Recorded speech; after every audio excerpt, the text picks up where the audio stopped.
Hello, I'm Jason Harrington, President and CEO of Lakes Regional Healthcare in Spirit Lake, Iowa. This is the first of what will hopefully be several updates about the Phase 2 construction project that's going on at Lakes Regional. Before I get into the presentation, which will mostly be about the building, I think it's very important to talk about the building as a tool or a resource. It isn't kind of the end-all be-all. The building isn't why people come here. Somebody once told me that the success of a hospital has to do with three things. The first being you want to be the place where patients want to come. Well, of course, most people don't want to come to the hospital, but in the event that you required it, we want to be the place where you want to come. In order to be the place that patients want to come, we have to be the place where physicians want to practice. And in order to be the place where physicians want to practice, we need to be the place where people want to work, because we need professional and support staff in order to support our physicians, in order to be the place where patients want to come. Nothing in any of that has anything to do with the hospital. The hospital is simply a building, it's a tool, it's a resource that allows us and helps us to be the place where patients want to come, physicians want to practice, and people want to work. Having said that, we're going to talk about Phase 2 of the plan. By way of background, about 2.5 years ago, the hospital wanted to take a look at the needs of the campus, the future needs of the facility, and plan really to the best that we could with healthcare reform and otherwise the next 25 years of hospital campus planning. As you can imagine, hospital construction is very expensive. When you start to move departments within the hospital, that has a lot of implications. We wanted to make sure that we were good stewards of our existing facility and anything that we would add in the future. So to do that, we started out by doing some market research. What were the demands on the system? How would the population grow? What services would be needed in the Lakes region as we went forward? Second of all, we did a demand analysis. Again, what was the need and utilization of our services? We did several focus groups of people of various ages to talk about what was important to them. We did several informational sessions with our own staff. We evaluated our existing space to make sure that where we had excess space, we were using that appropriately. Where we didn't have enough space, we were planning for the future. What came out of that then, and you can see this a little bit on the left-hand side or the right-hand side of the screen, is a 5-phase, what we refer to as a master facility plan. And that plan should really set the stage, to the best we know, for the campus of Lakes Regional Healthcare for the next 25 years. We've accomplished Phase 1 of the plan, which included a new clinic site location for Dr. Leopold and the physicians of Northwest Iowa Bone and Joint and Orthopedic Clinic, as well as to create new physical therapy and occupational therapy space for our rehab services department. So that was Phase 1. The cost of Phase 1 was about $1.8 million. Phase 2, which I'm going to spend the rest of the presentation talking about, will be the single largest construction project taken on since the building of the hospital about 55 years ago. The estimated cost and scope of that project will be about $20 million, of which I'll talk to you more in detail later on in the presentation. So what's included in Phase 2 of the project? Well, from a patient care standpoint, the largest part of those areas will be a new surgical services center, a new OB department, or we refer to it as the new birthing center. It'll impact our ICU. You'll see referenced on this slide a reference to EICU. One of the things that we want to be thoughtful about as we go forward is how do we use technology to maximize our ability to provide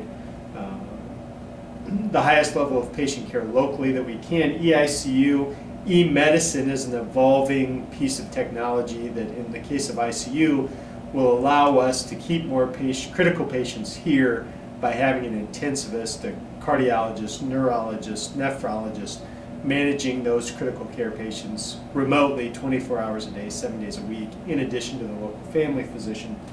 You'll see that it includes a new meditation room. To the extent that you knew the hospital had a chapel, the chapel certainly requires a significant amount of improvement, and we'll have a new meditation room in light of that. We have a new gift shop that will be built, as some of you may know, and for those of our volunteers that see this, we have volunteers, very dedicated volunteers, that volunteer about 1,000 hours a month, and we couldn't do what we do without our volunteers. They will get a new gift shop as part of this. Infrastructure upgrades, although you won't see this within the project, there's about $3.5 million of infrastructure upgrades, which includes things like new air handling units, new heating, ventilation and air conditioning units, an upgraded generator. As a reminder today, only about 30% of the hospital is covered by our generator. With our new generator upgrade, it'll improve that to about 80% coverage. You'll see the addition of a coffee shop. For those of you that are familiar with larger hospitals, you'll typically see specialty coffee houses for patients and families, and our own Lakes Regional Healthcare team. That will be added. And as I mentioned earlier, there's an estimated cost of about $20 million. So why is this important, and why are we doing this? And I'm going to share some of the challenges with the existing facility with you right now. One of them happens to do with entrance confusion and registration. As you might know, the front of the hospital here is actually on Zenith Avenue, and the back of the hospital, or the ER entrance, is actually on 71. So oftentimes people get confused with what the front of the hospital is and what the back of the hospital is. The front of the hospital is actually Zenith. And if you come to the front of the hospital and want to register, registration is actually on the back side of the hospital. So if you are unfortunate enough to come to the wrong side, we'll typically send you about 2 city blocks to registration on the other side, or ask you to get in your car and drive to the other side of the building. So entrance confusion is an issue. Patient privacy and exposure to public areas. Again, as the hospital has been built onto, there are 3 separate buildings that actually make up the current campus. And as part of that, adjacencies have been disrupted over time. So as an example, if you were a mom today that required a C-section from our OB unit to our surgical department, you would actually take an elevator ride and a gurney ride through a couple of fairly public hallways to surgery. Same thing if you're a patient coming from surgery moving to our inpatient unit, you would be pushed in a hospital bed or a gurney through several public hallways into the inpatient area. We want to be very sensitive to, given the importance of our natural resources in the Lakes area, that we're doing sustainable projects. As you might expect on the campus, there's a lot of hard surface. Given our location to Center Lake, we're probably the cause of some, if not a significant amount of runoff into Center Lake from those hard surfaces. And as a result of that, as part of this construction project, we'll be adding some retention ponds, we'll be adding pervious pavers in order to minimize runoff. We'll be using recycled building materials. We'll use the use of a lot of natural lighting through glass.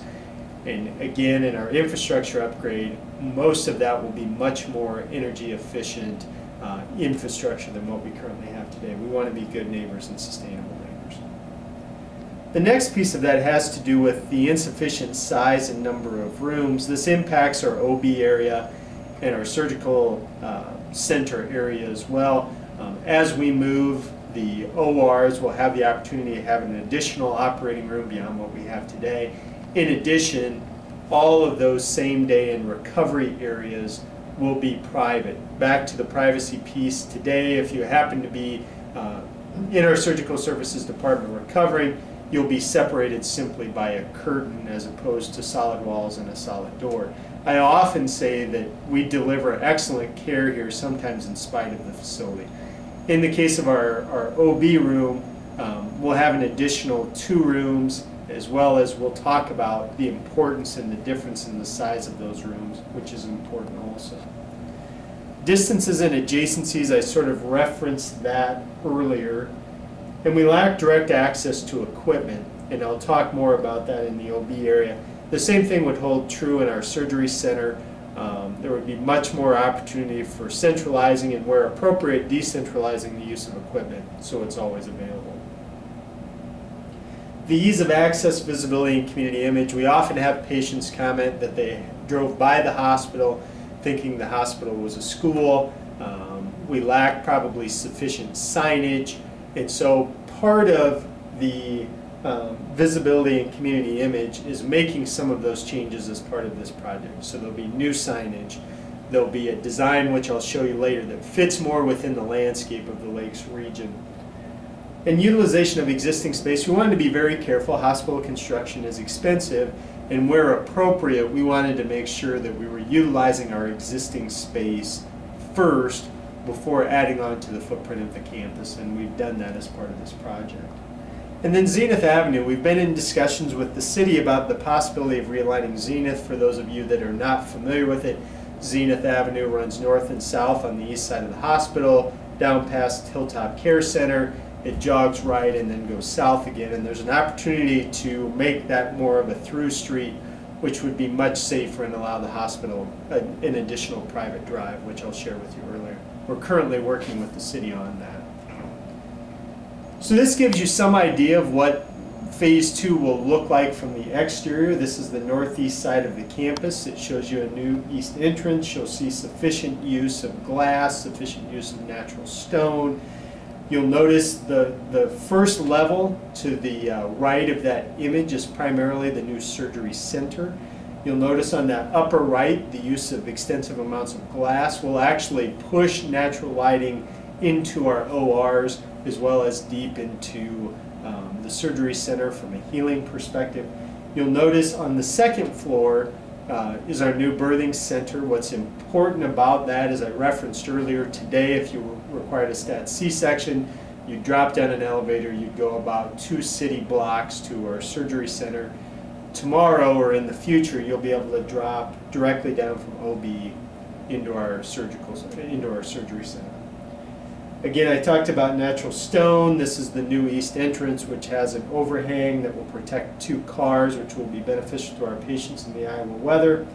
And then you'll get an idea of what the new realignment of Zenith will look like.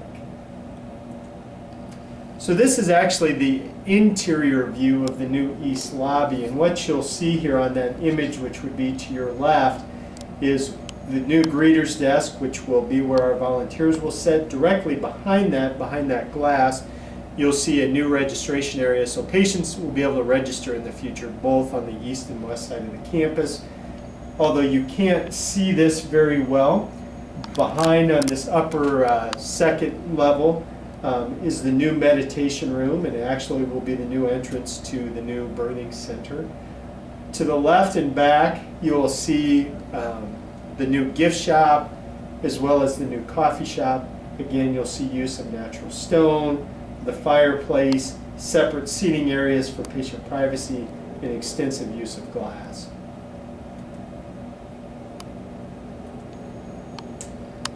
This gives you an idea of what our current OB unit is like. You can see just by the lighting that one of those rooms has exterior lighting and one does not. Under the new unit, all rooms will have exterior lighting. You'll notice the size of those rooms. To the room on the left, oftentimes people would like to have family present or even have their partner or husband spend the night. Both from a furnishing and a size standpoint, we can't accommodate that very well today. Because of our number of rooms, it's possible that you could deliver in one room and be transferred to another room, which isn't ideal, but happens because of our number of rooms today. You'll notice in the room on the left, there's actually not a private shower. Depending upon the room you're in, it's actually possible that you would have to cross the hallway to shower, not ideal. You'll also notice that on the room to the left, or to the right, I'm sorry, medical gas, suction, oxygen. It looks very clinical and very sterile. And you'll also notice the decor, which isn't the reason that we're doing it, but you'll look at the decor and say to yourself, well, that's very retro, and retro colors certainly in residential and some commercial design have come back, but the fact of the matter is that has been the design and the colors since the area was last updated, so that will be updated as well. And I think from a clinical and most important perspective, that when you have the physician, a nurse or nurses or other parts of the care team, those rooms really don't provide sufficient space for their care. So this would be an example of how we hope to, in the new design, to address all of those deficiencies with the current unit. And you can notice the size of that room is very accommodating to a larger group of people. You'll notice the furnishing is also very accommodating to a number of visitors, including the ability for somebody to stay overnight comfortably. You'll notice the lack of oxygen and suction and medical gas. That's actually all there. It's hidden behind that existing head wall.